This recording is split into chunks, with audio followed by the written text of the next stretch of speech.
on the rigging of the November 27, 2025 by-elections. We want to thank all our united opposition teammates and supporters across the country who have shown up in big numbers for peaceful campaigns in these forthcoming November 27, 25 by-elections. Kenyans are clearly hungry for change, and they see these by-elections as a chance to register their feelings about the current regime.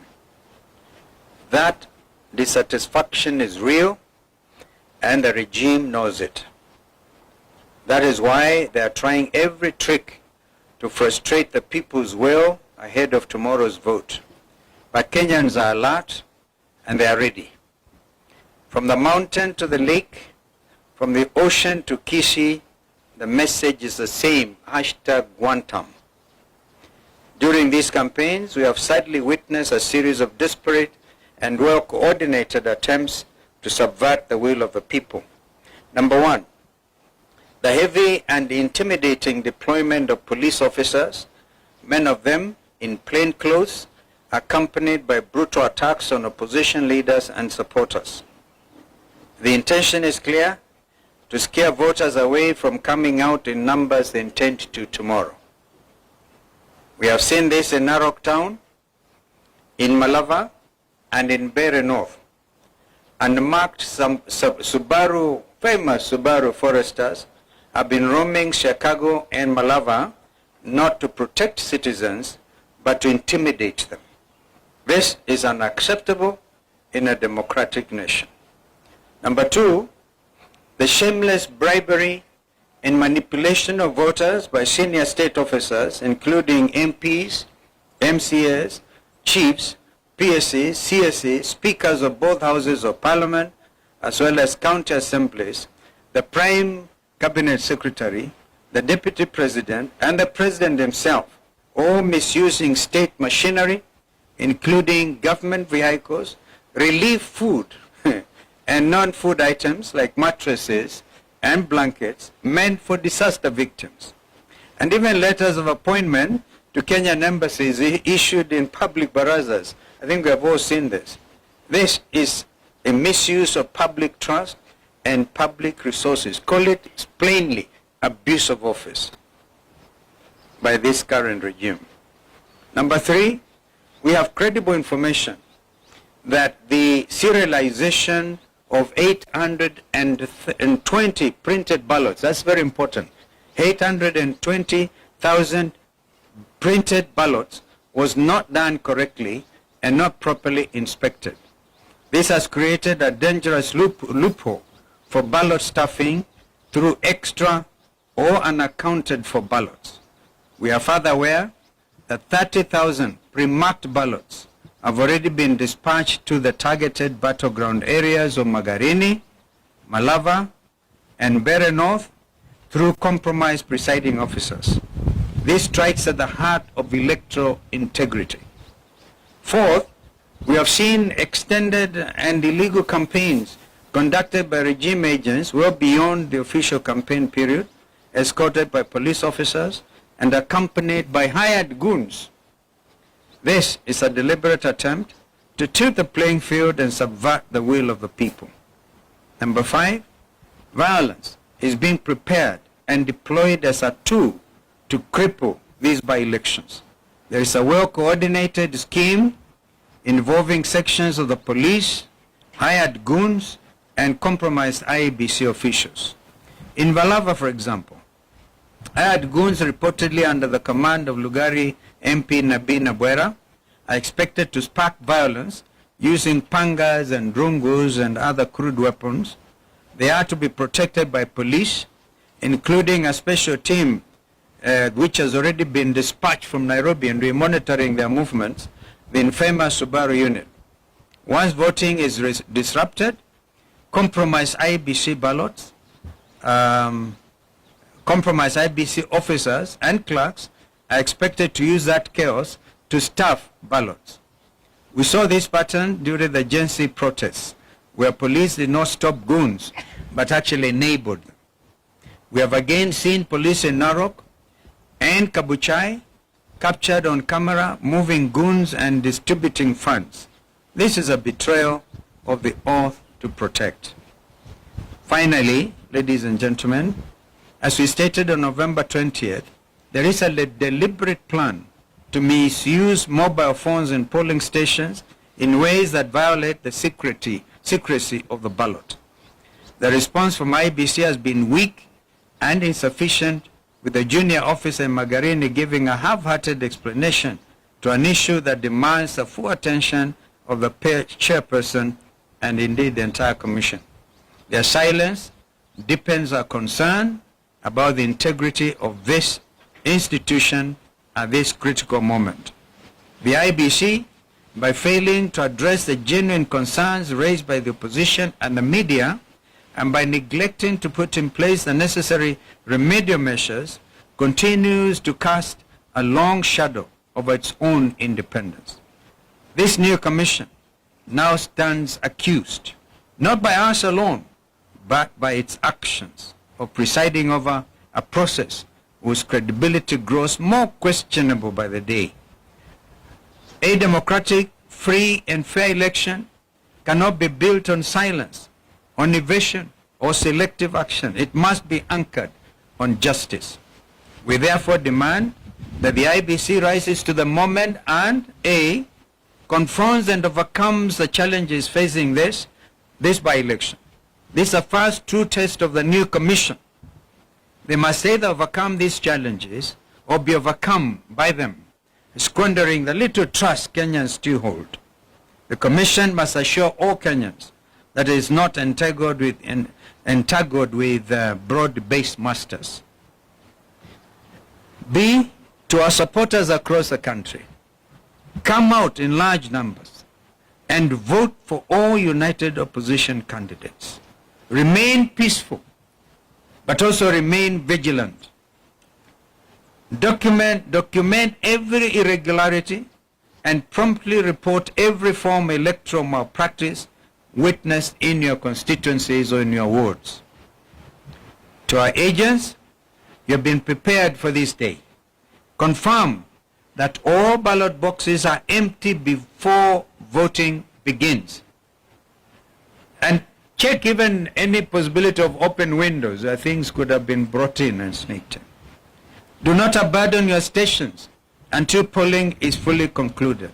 Report every incident, from attempted inducements to photo taking inside booths to any form of voter harassment by police in uniform or in plain clothes. To the media, election observers and civil society organizations, please maintain maximum vigilance at all polling stations. Shine the light where others attempt to hide the truth. Expose every malpractice. This is what is expected of us as citizens of this country, that we have to dig in for democracy. E, the desperation of this regime is obvious to all. They are hanging by a thread. The writing is on the wall. The die is indeed cast.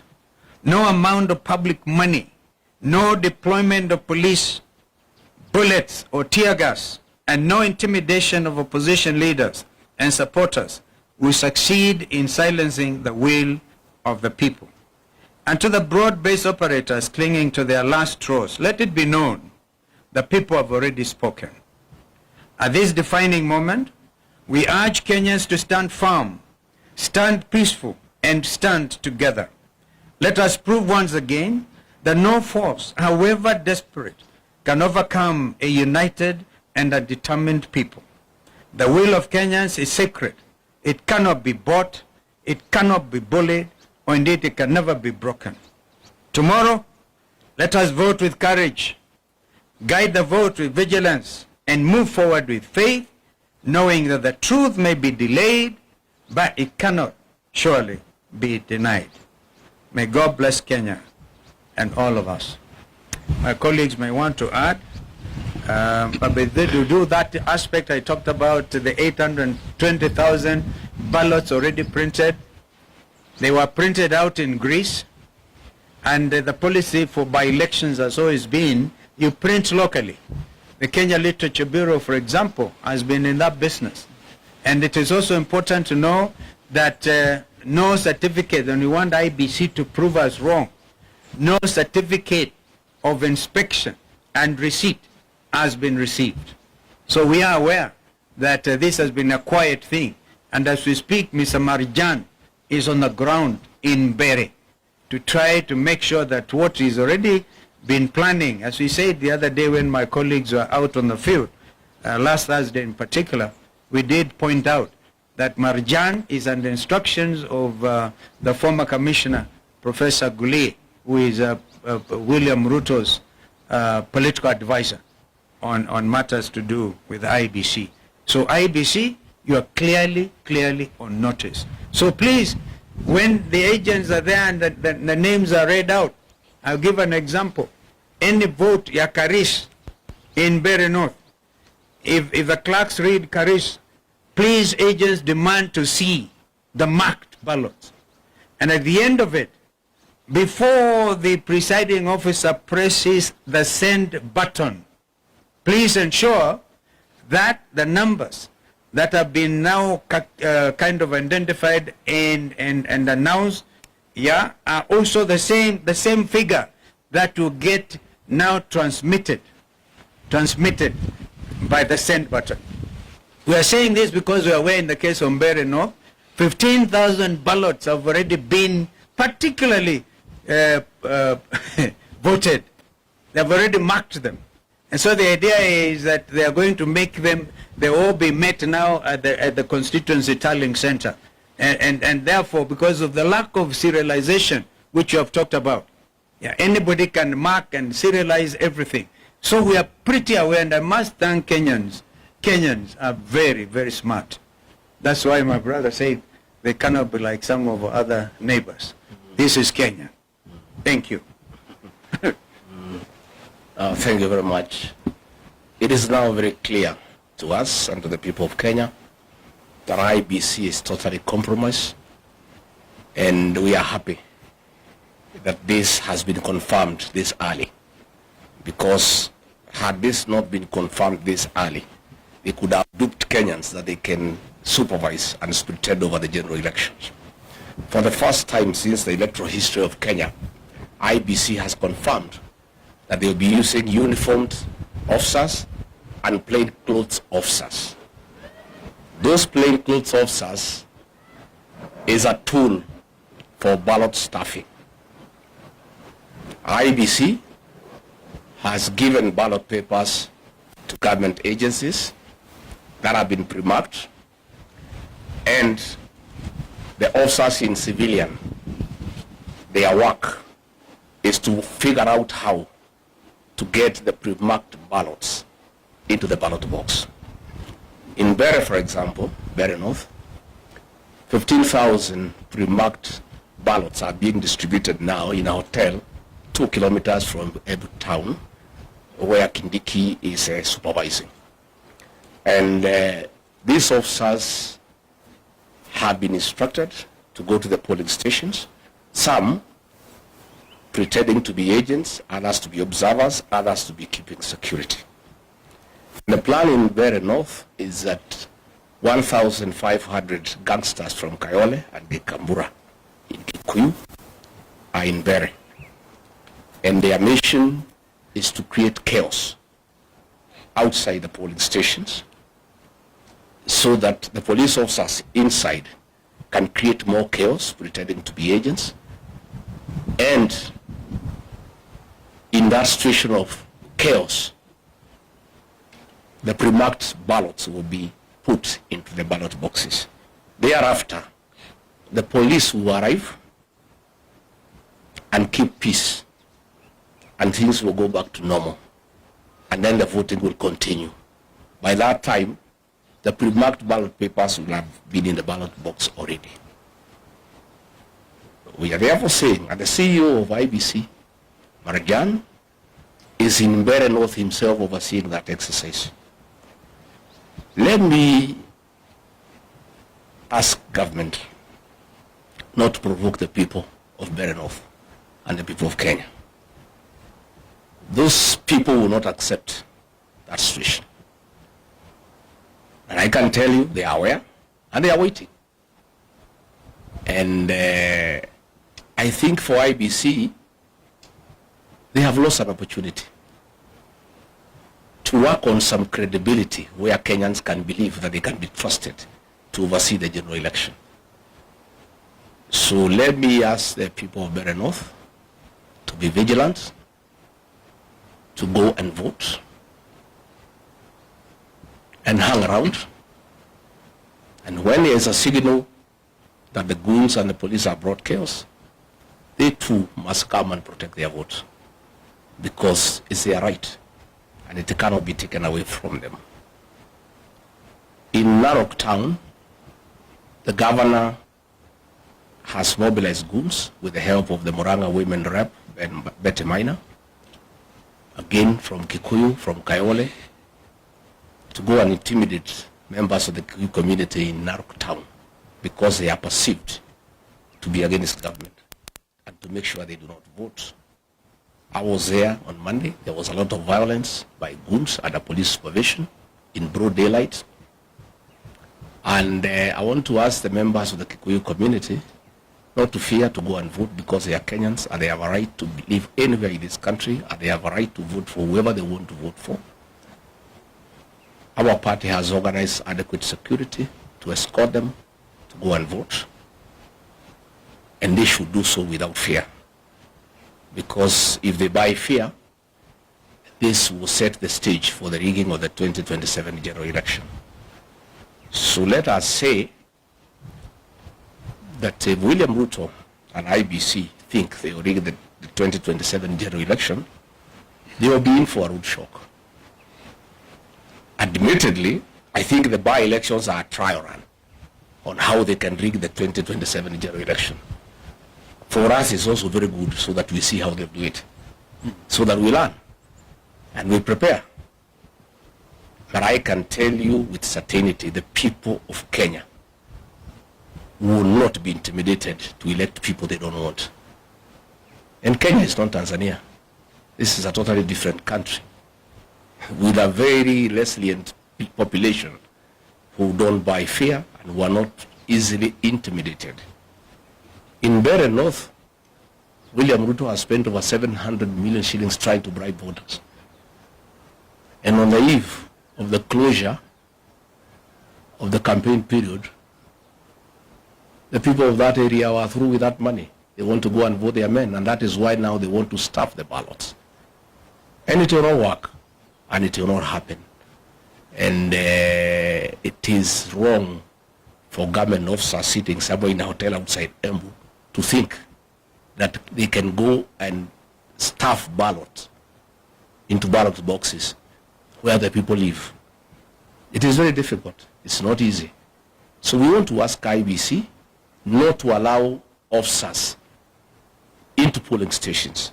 And we have asked our agents to demand from the presiding officer that all agents are frisked for weapons. Nobody is supposed to carry a weapon inside a polling station unless it's an officer who is uniformed. Anybody else, whether you are an agent, whether you are an electoral official, you cannot carry a firearm inside the polling station. Those firearms are meant to intimidate the other agents, to intimidate the electoral officials, and therefore we have asked our agents to refuse the voting to begin until all people inside the polling station have been frisked for firearms, so that there are no firearms within the polling station. And I think once that has happened, voting should go on, and the counting should go on, and whoever has won should be announced. We have asked the people of Ballot North, after voting, all of them to proceed to the tallying center in Chicago, so that they can protect their vote. Because we cannot agree a few police officers organized by government to intimidate an entire population. It is not acceptable. It cannot happen. But the most annoying thing is that IBC has the guts to print ballots and give them to government. It's so sad. And they expect anybody to believe they can carry out a free and fair general election. They are going to set this country on fire. If those ballots are introduced tomorrow across the country, successfully, because Kenyans will know, because the agents will be there, the police will use force.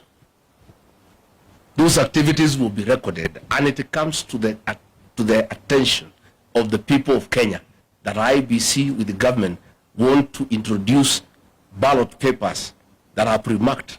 Kenyans will be ready. And it will not be easy. And they will set this country on very, very, very serious tension for the next 2 years. I can tell you with certainty that if they try the rigging of these by-elections, this country will be on political mood from tomorrow up to 2027, and no work will be done in this country. People will be agitated, people will be angry, and people will not accept that a government can enforce, can force leaders on them. So let me ask the people not to fear, not to be intimidated, to go out and vote and protect the vote. They must remain vigilant under all circumstances, no matter the threats, no matter the level of intimidation. This is our country. We have no other country to go to, and the right to vote is absolute, and it must be protected under all circumstances. Thank you. Thank you. Labda wenzangu wameongea Kiingereza, wacha ni seme kidogo kwa Kiswahili na nieleze Wakenya wazalendo ya kwamba tumepata habari ya njama ya kuiba kura serikali hii ya broad based. Njama hii imetekelezwa kupitia IEBC commissioners wenyewe, polisi wa Kenya, na kuna wahuni ambao tayari wametayarishwa. Wamepelekwa kule Mbere, wamepelekwa Magarini, wamepelekwa Malava kule Kakamega. Na njama hii ni kwamba hawa wahuni wataanzisha fujo wakiwa chini ya ulinzi wa polisi, na polisi wataingilia kati kujifanya ni kama wanatuliza na waweze kusimamisha upigaji kura katika sehemu hizi tatu ambazo serikali tayari dalili imeonyesha watashindwa. Wanataka kugeuza uamuzi wa wananchi. Yetu leo ni kuambia Chairman Ethicon na Commission ya IEBC ya kwamba wana nafasi nzuri sana kuonyesha ya kwamba hii ni tume huru isiyoegemea upande wowote. Kupitia yale ambayo malalamishi tumefikisha mbele yao, kuanzia na mambo ya hongo kwa wapiga kura. Haswa jana kumekuwa na women rep wa Kakamega, BLC Mohanda, akigawa chakula cha msaada, relief food, mchele, maharagwe, akipeana mattress na blanketi ambazo mimi nilikuwa napeana nikiwa waziri wa special programs. Wale wamepata majanga kule Turukana, mafuriko kule Nyanza na kwingineko. Hii ni chakula ya dharura kusaidia msaada wale wameumia. Sio wapiga kura, wakulima wa bidii ambao wana chakula chao, lakini wanatumia chakula cha serikali, mattress za serikali, kununua wapiga kura wapigie kura. Sio hiyo tu, njama ya pili kando na hongo ni kutumia fujo. Na hii fujo itakuwa kupitia hawa wahuni na polisi. Silaha hizi mbili za hongo na fujo tumejua zitatekelezwa wapi na nani. Kama Malava, nimetoka huko jana, mbunge wa Lugari Bwana Nabina Bwera, tunajua ya kwamba wewe ndio komanda ambao umepewa jukumu hilo. Tunajua ya kwamba Mheshimiwa Wetangula, Mheshimiwa Mudavadi, Mheshimiwa Oparanya na viongozi wenzetu kutoka magharibi mwa Kenya wamekuwa kwenye njama hii wakiongozwa na none other than Faruk Kibet, msaidizi wa rais, karani wa rais. Sasa ndio mdosi wa hawa jamaa. Kile anasema is what goes in Malava. Ameishi kule mwezi mzima, hajaondoka. Na leo tutataka tumwambie Bwana Faruk Kibet, ile njama umepanga tunajua. Kulikuwa na njama ya kwamba viongozi waweze kushikwa. Mheshimiwa Senator Halwale is targeted for arrest. Tunajua kuanzia usiku huu niko natafutwa. Senator Cleo Malala, governor, anatembea. na viongozi ambao wanaongoza kampeni zetu. Hii njama wanataka waweze kutisha wananchi wasijitokeze kupiga kura wakisikia viongozi wao wameshikwa na polisi. Wengi wamemwaga watu waogope kujitokeza. So siku ya leo tunataka tuambie tume hii, mtihani huu msiopita, mjue ya kwamba tayari mtakuwa umeanguka. Kama ni mock exam, this is a litmus test kwa tume hii. Na Bwana Ethekon, with your commissioners, trust is earned. The confidence in the public is earned. And once you lose it, you can never recover it. This is like virginity, once lost can never be recovered. You have an opportunity. Muna nafasi nzuri kudhibitisha wazi ya kwamba ninyi ni tume huru.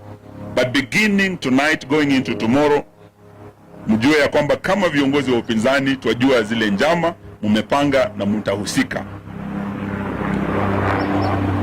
Sitaki niseme mengi, niombe ya kwamba wapiga kura, supporters wetu, msiogope, mjitokeze. Tutakuwa nanyi kuanzia usiku wa leo hadi usiku wa kesho. Kura zikihesabika, tuko na vijana wetu wamejitokeza. Uamuzi tayari, vile tumetembea kama United Opposition, tukiwa Kakamega, tumekuwa Mbere, tumekuwa Magarini, wananchi wa Kenya washaamua. Jaribio la kugeuza uamuzi wa Wakenya naweza likaleta maafa kama yale tumeona Tanzania. Na haya tunaambia Bwana Ruto, Kenya si Tanzania. Lakini huenda ukageuza Kenya kuwa Tanzania beginning tomorrow, kama yale Suluhu alifanya kule Tanzania, na watu wastaarabu kabisa wa Tanzania wakajitokeza. It will be worse in Kenya if you try. Let the people decide. That is the essence of democracy. Do not try to subvert the will of the people. Hiyo ni ilani tu tunatoa, na tunasema ya kwamba wapigaji kura mjitokeze. Ile fujo tumeona pale Kabuchai, nimekuwa na Mheshimiwa Gachagua kule Narok, ile fujo tuliona pale.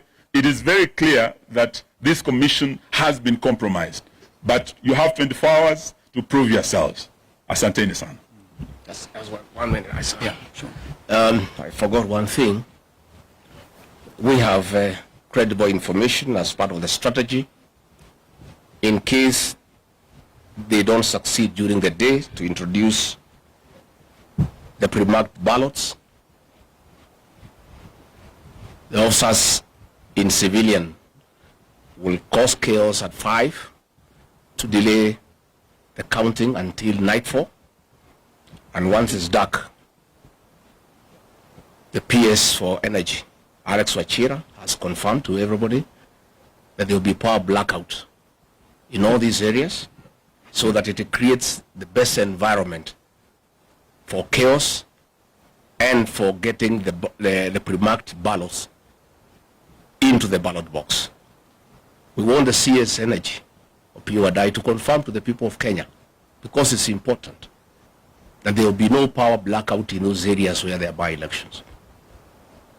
Because this will be a clear testimony that all institutions in this country have failed. And they are part of the Kenyan fraud of stealing from the people of Kenya their birthright. And Alex Wachira has confirmed in that meeting that was in Embu. And what I must tell these government people is that the police force is as dissatisfied as the rest of Kenyans. That police force is divided right in the middle. All those things, they are being planned, they are being relayed to us in real time. Because these are also parents. Their pay slips have been raided. The police, they are complaining. Share deductions, housing levy. They are equally discontented. Most of presiding officers who have been approached, they are teachers. They are very discontented. So all those things you are planning using government might is in public knowledge, and it will be relayed as it comes. So we are also asking the media finally, please keep an eye on the happenings tomorrow. Have your teams everywhere. You have a responsibility. This is your country. to inform the people of Kenya what is going on, because once these things are exposed, it's a deterrent. So please let the media help the people of Kenya by having live coverage of all these by-elections so that people of Kenya can see what's going on. And you are lucky that we have given you an update of what is happening and what to expect. So also carry rubber shoes. Because the goons, I'm sure, they have instructions to descend on you. I don't want to scare you, but because I'm a truthful man, it's just to tell you the truth. Because I know they'll want to intimidate the media, to grab your cameras. So please carry your rubber shoes and also have a few of your own guys. They don't have to be goons to cover you up. So that your camera is safe and you are safe too. Indeed. And please take care of yourself. So when I was in Narok, I was well prepared with a helmet. Because I had adverse information. I've told you the police force is divided right in the middle. There's a police who are calling me. Tunakungoja wewe na utapigwa mawe, utapigwa risasi, so utafuta bulletproof vest weke na uchunge kichwa yako ndio wana target. So nilikuwa na helmet ile bulletproof because I had prior information. No? So even you, I'm giving you a head start. Mujue. Si mtajitayarisha pia. Your job is as risky as ours. Maybe one more thing before, kama kuna maswali pengine, lakini kabla hiyo, we must of course put on record our condemnation in the strongest terms possible of this state-sponsored violence in Kapuchai, in Narok. We saw some feeble attempt by IBC in Kasipul to do something, and they have been silent on these other things.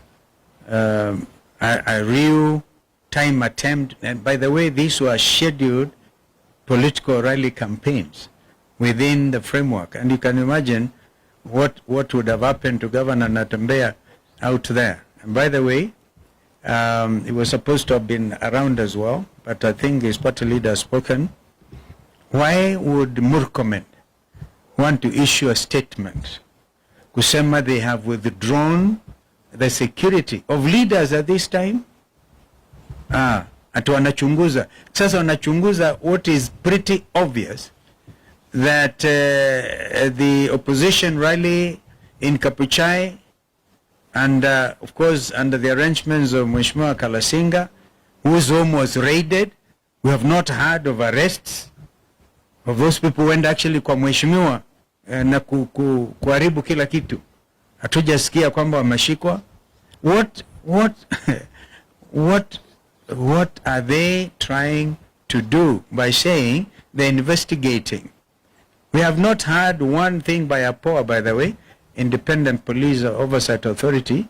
Even when people were stoned in Murang'a that time, peaceful things, people went all the way to police headquarters, to IPOA, make a presentation. We never heard them come back. Please, Kenyans who are in those positions, know that tomorrow you may want to get things done the way we want them done. Because you will be on the receiving end, God forbid. So we have to sort out this country while time is on our side. Kama kuna swali, because that thing about kusema tuna withdraw security leaders to investigate, and we know the perpetrators, it's actually a shameful thing by the minister in charge of the interior. I think tumemaliza mambo haya. Yes sir. Lakini pia uko na rubber shoes yako sawa?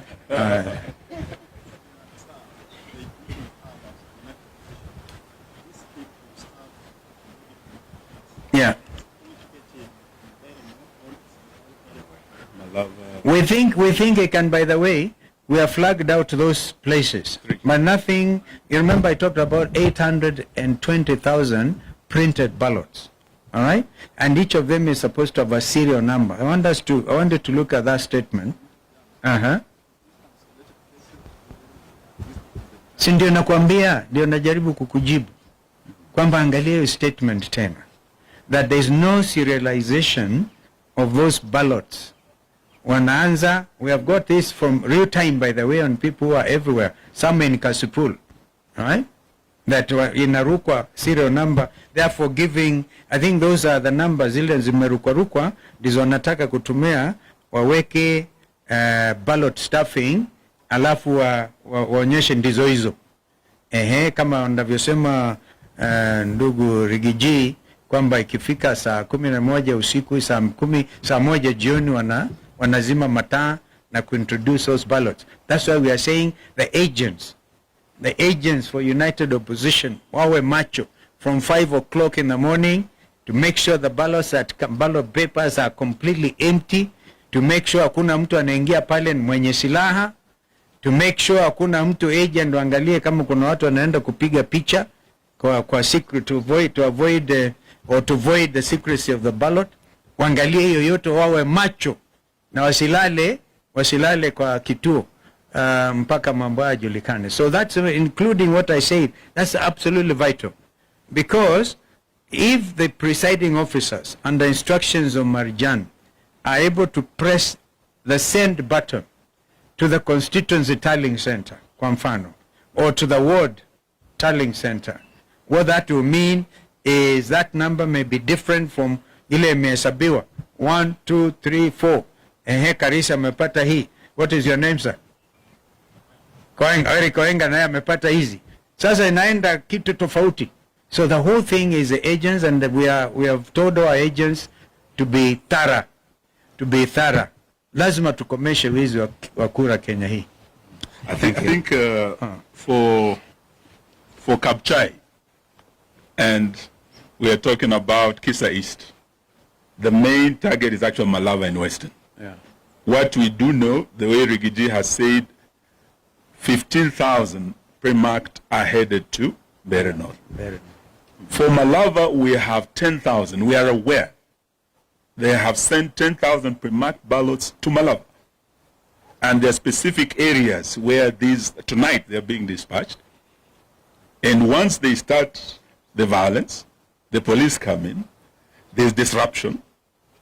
There are presiding officers who have already been put in the loop, been compromised with that mission of making sure 10,000 ballots that are not for Malava people, that are pre-marked elsewhere, transported into Malava, are stuffed into those ballot boxes. So these we are aware, and 10,000 have also gone to Magarini. Obviously, you can see Mbeere North is the highest target, 15,000. But we are aware, and we took a match. Our agents wakae macho. Na wale ambao watahusika kuleta fujo, for Malava we are aware, na Binabwera, ndugu yangu Musalia, ndugu yangu Weta, ndugu yangu Oparanya, we have already lost a life in Kabuchai. There was a death because there was shooting, police bullets, live bullets were used in Kabuchai. There's already bloodshed in Kabuchai, Koitangula. We wouldn't want that to happen again tomorrow or this night. The blood will be on the hands of those who are in charge of that violence, and we know them. Asante sana. We monitored even the movement Yes. from Thika. Hizi Zambere zilianza somewhere in Thika, alafu zikapelekwa kwa DCC office in Mbeere. Tunajua, we are monitoring, and the Kenyans themselves telling us what is actually happening. Thank you. Asanteni sana. Thank you. Mubarikiwe. Sitasimama maovu ya kitawala, sitasimama ya kitawala.